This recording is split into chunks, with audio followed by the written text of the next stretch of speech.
प्रताप स्वतःशीच म्हणाला, मॉम, तू शुभ्रासोबत बरोबर नाही केलंस. तिला घराबाहेर काढून तो आहे त्या अवस्थेत घरच्या कपड्यांवरच शुभ्राला भेटण्यासाठी निघाला. दामिनी खाली हॉलमध्ये असते. मालती डायनिंग टेबलवरचा पसारा आवरत असते. प्रतापला घरच्या मेन डोअरकडे जाताना पाहून मालती म्हणाली, प्रताप, कुठे चाललास? डॉक्टरांनी तुला आराम करायला सांगितलं आहे. काकी, मी शुभ्राला आणायला चाललोय. दामिनी ऐकते मालती आणि प्रतापचं बोलणं. ती लगेच बोलते, प्रताप, तू कुठेही जाणार नाहीस. तू जर त्या मुलीला या घरात घेऊन आलास तर माझी शपथ आहे तुला. प्रताप वैतागून, मॉम, काय बोलते तू हे बोलतो? हो प्रताप, मी खरं बोलते. आता तू फक्त अवनीचा विचार करायला हवा, इतर कोणाचा नाही. दामिनी बोलते, मॉम, माझं शुभ्राजवळ काम आहे. तो बोलतो. दामिनी बोलते, तुझं तिच्याजवळ इतकंच महत्त्वाचं काम आहे तर तू तिला घरात न आणता बाहेर भेटू शकतोस. चुकूनही तिला आपल्या घरात पुन्हा घेऊन येऊ नकोस. हे बोलतानाही दामिनी खूप हायपर झालेल्या. त्या त्यांच्या हृदयाजवळ हात ठेवून मोठमोठे श्वास घ्यायला लागतात. प्रताप पाहतो दामिनीची तब्येत बिघडली आहे ते. तो पटकन तिच्याकडे धावतो. मॉम, काय होत आहे तुला? पाणी पाणी, दामिनी बोलते. मालती लगेच पाणी आणून दामिनीला पाजते. ताई, काय होतंय तुम्हाला? मालती विचारते. प्रताप लगेच डॉक्टरांना कॉल करून घरी बोलवून घेतो. दामिनीला तिच्या रूममध्ये प्रताप सोडतो. मालती प्रतापला म्हणते, प्रताप, मागच्या 8 दिवसांपासून खूपच दगदग झाले ताईंची. तुला हॉस्पिटलमध्ये ॲडमिट केल्यापासून त्या व्यवस्थित जेवल्या देखील नाहीत. आताही तू नाश्ता केला नाही म्हणून त्यांनीही नाश्ता केला नाही. मालती म्हणते, मी काय म्हणते प्रताप? दामिनी ताई बोलत आहेत शुभ्राला घरी नको आणू तर नको आणू. ताईंना नाही सहन होणार तू त्यांच्या मनाविरुद्ध जाऊन वागलेला.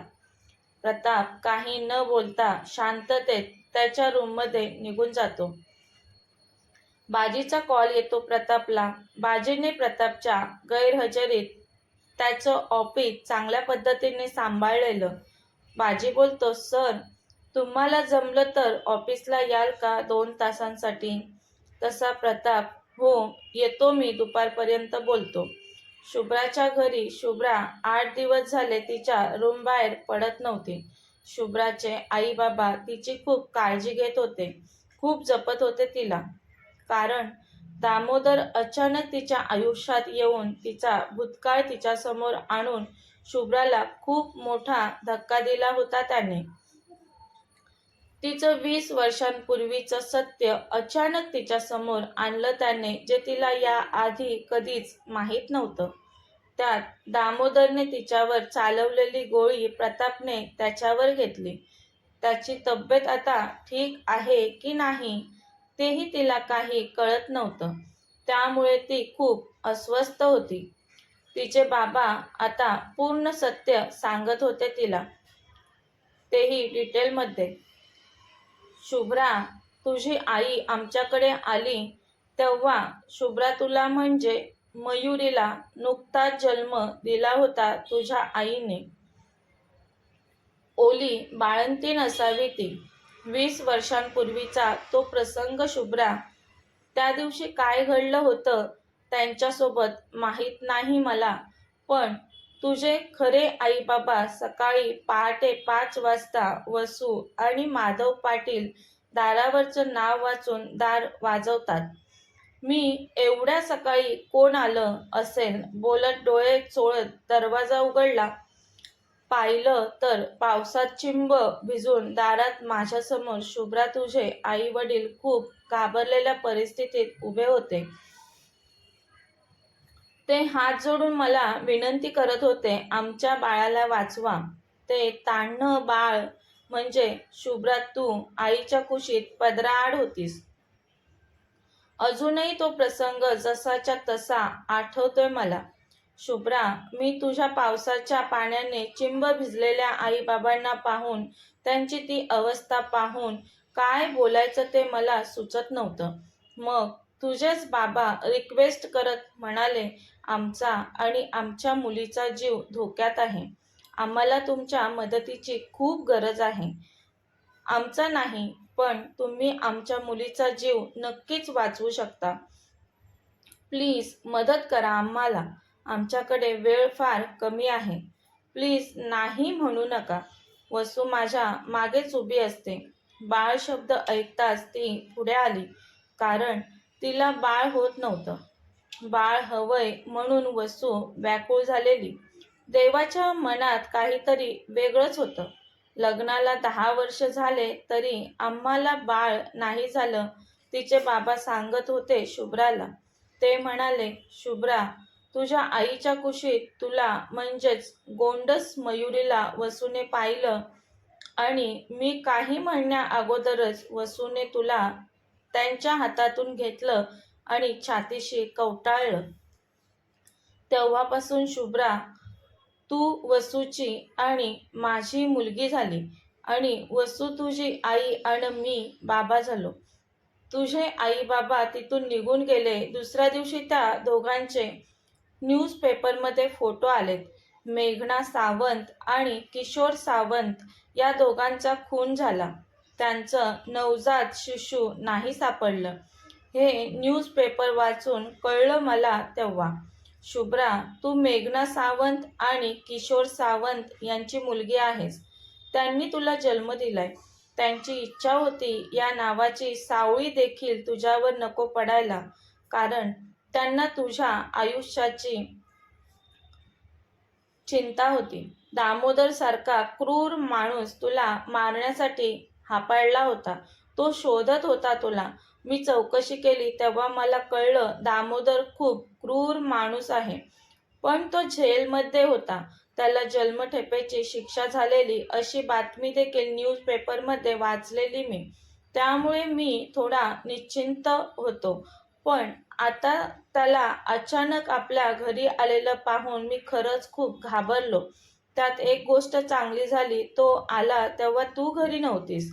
त्या प्रताप मुजुमदारने आपल्याला धमकवून तुला जबरदस्ती जरी इथून नेलं असलं तरी शुभ्रा बाळा, आज तू जिवंत आहेस आमच्यासमोर, ती फक्त त्या प्रताप मुजुमदारमुळे.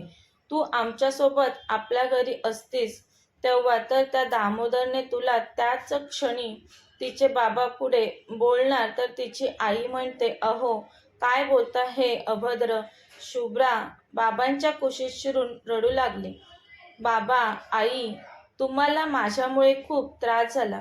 किती मारलं तुम्हाला त्या क्रूर दामोदरने. बरं झालं त्याला प्रतापने जागीच ठार केलं ते.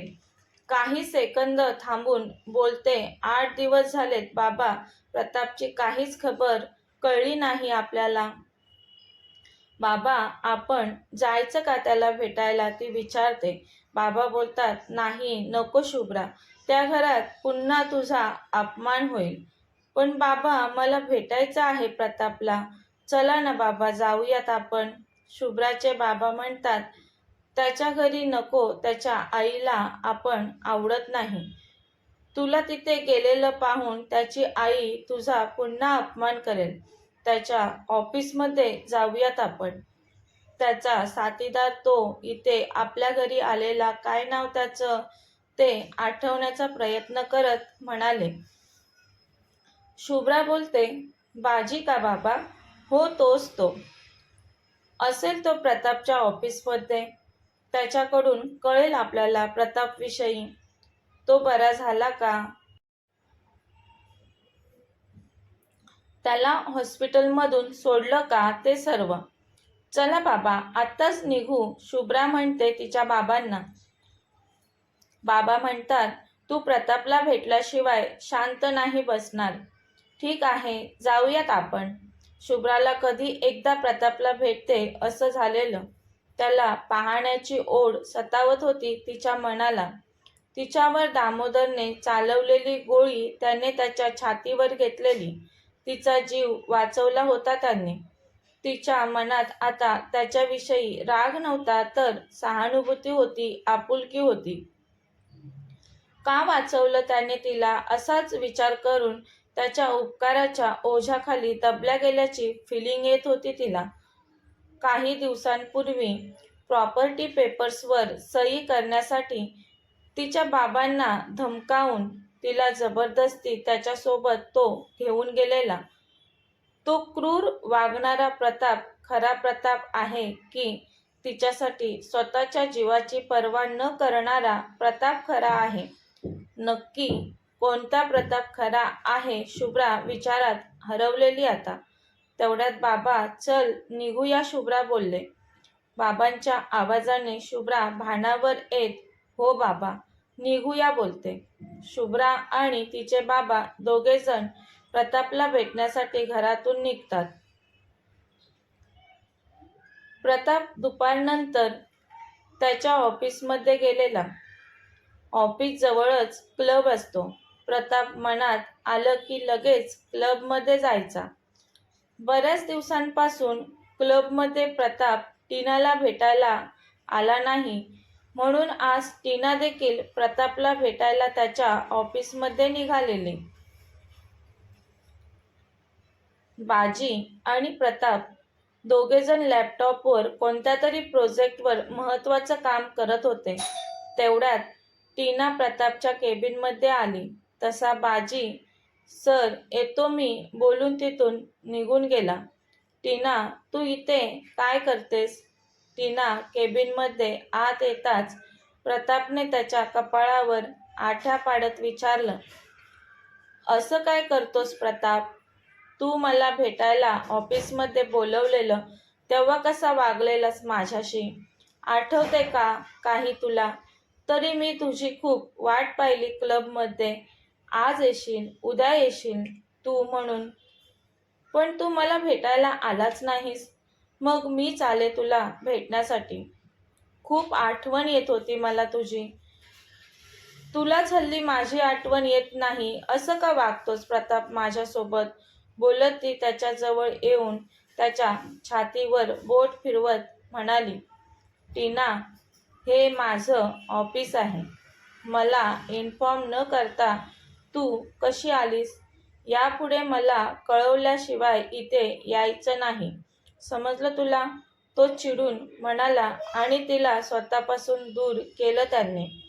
प्रताप बेबी, तू माझ्यापासून का दूर जात आहेस? बोलत ती पुन्हा त्याच्याजवळ येत बोलते, ठीक आहे, सॉरी, मी पुन्हा तुला न कळवता तुझ्या ऑफिसला नाही येणार. पण बेबी, आता मी आली आहे ना, तर आपण थोडा वेळ एकत्र घालवूयात ना? टीना, समजून घे, हे माझं ऑफिस आहे, तुझा क्लब नाही. टीना, तू जा इथून. आपण नंतर भेटू पुन्हा. बेबी, काय सारखं जा जा म्हणतोस तू मला? विसरलंस का माझ्यासोबत एकत्र घालवलेल्या त्या मनमोहक रात्री? ती मोहक अंदाजात म्हणाली. टीना, मला ऑफिसमध्ये खरंच खूप काम आहे. प्लीज तू खरंच जा इथून. तो बोलत असतो तर ती प्रतापला टेबलवरचा ज्यूस पाजू लागली आणि बोलली, प्रताप, थंड ज्यूस पिऊन शांत हो, चिडू नकोस जास्त. तसं प्रतापने रागाने तिच्या हाताला हिसका दिला आणि तो ज्यूस प्रतापच्या शर्टवर पडला. ओ शिट, ओरडला तो. तू माझा शर्ट खराब केलास. ती, I am sorry Pratap, really I am sorry. ते चुकून झालं माझ्याकडून. थांब, मी स्वच्छ करते. बोलत ती त्याच्या शर्टचं बटन काढत होती आणि ती एकदम प्रतापच्या जवळ प्रतापला खेटून उभी होती. तेव्हाच केबिनचा दरवाजा उघडला गेला आणि दरवाजात ती उभी होती. ती त्या दोघांकडे डोळे विस्फारून पाहू लागली. ती एकटीच होती. तिच्या बाबांना नव्हतं सोडलं ऑफिसमध्ये आत. दरवाजाचा आवाज होताच टीना आणि प्रतापने एकसाथ दरवाजाकडे पाहिलं. तसं प्रतापने टीनाला पटकन स्वतःपासून बाजूला केलं. शुभ्रा, तू इथे, प्रताप म्हणाला. शुभ्राला आलेलं पाहून प्रतापला खूप बरं वाटलं. तो पटकन शुभ्राजवळ येतो. पण शुभ्रा अतिशय रागाने जळजळीत नजरेने एकदा प्रतापकडे आणि एकदा टीनाकडे पाहत होती. टीना आणि प्रतापला एकत्र पाहून यावेळी शुभ्राच्या कोणत्या फिलिंग दाटून आल्या आहेत ते तिला स्वतःला देखील माहीत नव्हतं. ती फक्त प्रतापच्या तब्येतीची चौकशी करायला आलेली आता, पण त्याला त्या मुलीच्या अगदीच जवळ पाहून तिचा नुसता संताप होत होता. शुभ्रा, प्रताप तिच्या जवळ येऊन पुन्हा आवाज देतो. तेव्हाच शुभ्रा प्रतापच्या सटकन थोबाडीत ठेवून देते. अतिशय रागाने त्याच्याकडे पाहून आणि टीनाकडे पाहून तिथे एक क्षणही न थांबता भराभर पावलं उचलत तिथून निघून जाऊ लागते. प्रताप काही न बोलता फक्त गालावर हात ठेवून शुभ्राकडे पाहत राहतो. तिने एवढ्या जोरात प्रतापच्या कानाखाली ठेवून दिलेली असते. प्रताप तर एकदम स्तब्धच झालेला. बाजी धावत येतो सर्व झाल्यावर. तो शुभ्राला थांबवायला आलेला प्रतापच्या केबिनच्या आत जाण्यापासून, म्हणून तो थापा टाकत पळत तिथे पोहोचलेला. त्याला आलेलं पाहून प्रताप रागाने बाजीकडे पाहतो. बाजी बोलतो, सॉरी सर, मीच पाठवलं शुभ्राला तुमच्या केबिनकडे, पण टीना तुमच्यासोबत आहे हे कामाच्या गडबडीत मी विसरून गेलो. बाजी कान पकडून प्रतापला सॉरी म्हणत असतो. तुझ्याकडे तर मी नंतर पाहीन, पण पहिलं शुभ्राला थांबवायला हवं मला, प्रताप म्हणाला आणि प्रताप शुभ्राच्या मागे जाऊ लागला. टीना बोलते, प्रताप कुठे चाललास? प्रताप निघून गेलेला तिथून. टीना रागाने स्वतःशीच बोलते, कोण होती ती दीड दमडीची मुलगी? तिची एवढी हिंमत, तिने प्रतापवर हात उचलला. साधे कॉमन सेन्स सुद्धा नाही तिला. दरवाजा नॉक न करता कोणी येतं का असं डायरेक्ट आतमध्ये? टीना बडबड करू लागलेली. शुभ्रा थांब, प्रताप तिला मागून आवाज देत होता. शुभ्रा न थांबता झपाझप पावलं टाकत वाऱ्याच्या वेगाने चालत होती. डोळ्यातून अविरत अश्रू वाहत होते तिच्या. नाक ओढत रडत चाललेली ती. शुभ्रा थांब बोलत प्रताप शुभ्राजवळ पोहोचलेला. प्रताप पटकन शुभ्राच्या दंडाला पकडून तिला पकडतो. स्वतःकडे वळवतो तो. सोड मला, ती चिडून बोलते. शुभ्रा, ती माझी कोणीच नाही, प्रताप म्हणाला तिला. मला का सांगतोस तू हे? ती म्हणाली त्याला. तिच्यासोबत मला पाहून तू चिडलीस, पुन्हा जाऊ लागलीस म्हणून सांगतोय मी तुला, तो म्हणाला तिला. सोड मला, जाऊ देत मला, नाही थांबायचं इथे मला, शुभ्रा चिडून म्हणाली. का नाही थांबायचं तुला इथे? नाही थांबायचं, माझी मर्जी, ती म्हणाली. थांबायचं नव्हतं तर मग कशाला आलीस तू माझ्या ऑफिसमध्ये? तो म्हणाला तिला. ते मी तुला पाहायला. शुभ्रा पुढे बोलायची थांबते. बोलत नव्हती ती आता त्याच्याशी, तरी तिचं रडणं चालू होतं. मला पाहायला आलीस ना तू, मग न पाहता माझ्या तब्येतीची चौकशी न करता निघून चाललेस, तो म्हणाला. पाहिलं ना तुला त्या मुलीसोबत, खूप आनंदी दिसत आहेस तू, ती चिडून म्हणाली. मी आपलं उगाच तुझी काळजी करत होती. जा, ती मुलगी तुझी वाट पाहत असेल. इथे माझ्या मागे कशाला आलास तू? जल्लस फील करतेस का शुभ्रा तू त्या मुलीवर? ती मुलगी माझ्याजवळ उभी होती म्हणून? असं काही नाही. मी का जल्लस फील करीन? ती मोठ्या आवाजात म्हणाली. मी तुझी खरी बायको थोडी आहे. तुझ्या मनाला वाईट वाटलं का शुभ्रा तिला माझ्याजवळ पाहून? तो म्हणाला तिला. मला का वाईट वाटेल? मला काहीच नाही वाटलं. तू कुठे का माती खाईनास? माझा काय त्याच्याशी संबंध? तू माझा कोणीच लागत नाहीस. सोड माझा हात, जाऊ देत मला. मी फक्त माणुसकीच्या नात्याने तुला पाहायला आलेली, त्याशिवाय तुझा आणि माझा काहीच संबंध नाही. खरंच? प्रताप म्हणाला, हो खरंच. ती त्याच्याकडे रोखून पाहत म्हणाली. तो तिच्या डोळ्यात पाहत तिला विचारू लागला, संबंध नाही मग ही जलन कशाला शुभ्रा? खरंच तुझा आणि माझा संबंध नाही बोलतेस मग तुझ्या डोळ्यात हे अनगिनित अश्रू कशाला शुभ्रा? खरंच संबंध नाही मग तू एवढी का चिडलीस माझ्यावर? खरंच संबंध नसताना तू हिंमत कशी केलीस मला मारण्याची? तू कोणत्या अधिकाराने माझ्यावर हात उचललास शुभ्रा? तो तिच्या डोळ्यात पाहत म्हणाला. तीही त्याचा एक एक शब्द नीट ऐकत होती. आता तिला हुंदका अनावर होऊन ती जास्तच रडत होती. भावना दाटून आल्या आणि ती प्रताप म्हणत आवेगाने त्याच्या मिठीत शिरली. त्याला कडकडून बिलगली ती. प्रताप तिच्या पाठीवर त्याचे हात घुमतो. दोघे बराच वेळ शांततेत एकमेकांच्या मिठीत हरवलेले, एकमेकांच्या हृदयाचे ठोके ऐकत होते ते. दोघांनाही ती मिठी हवी हवीशी वाटत होती. काही वेळाने शुभ्रा भानावर येते आणि पटकन प्रताप जवळून दूर होते. सॉरी, ती गडबडून बोलली. आता इथे जे काही घडलं ते प्रताप तू विसर. मीही विसरेन. मी ते चुकून तुला मिठी मारली बोलून शुभ्रा त्याच्या जवळून वेगाने दूर जाऊ लागली. तो मोठ्याने ओरडतो, ए चिमणे, विसरून नाही जाणार मी आपली मिठी. हा प्रताप कोणतीच गोष्ट कधीच विसरत नाही.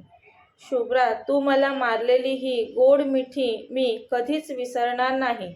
ती मागे वळून त्याच्याकडे पाहत लाजून गालात हसली आणि पुन्हा भरभर पावलं टाकत तिथून निघून सुद्धा गेली.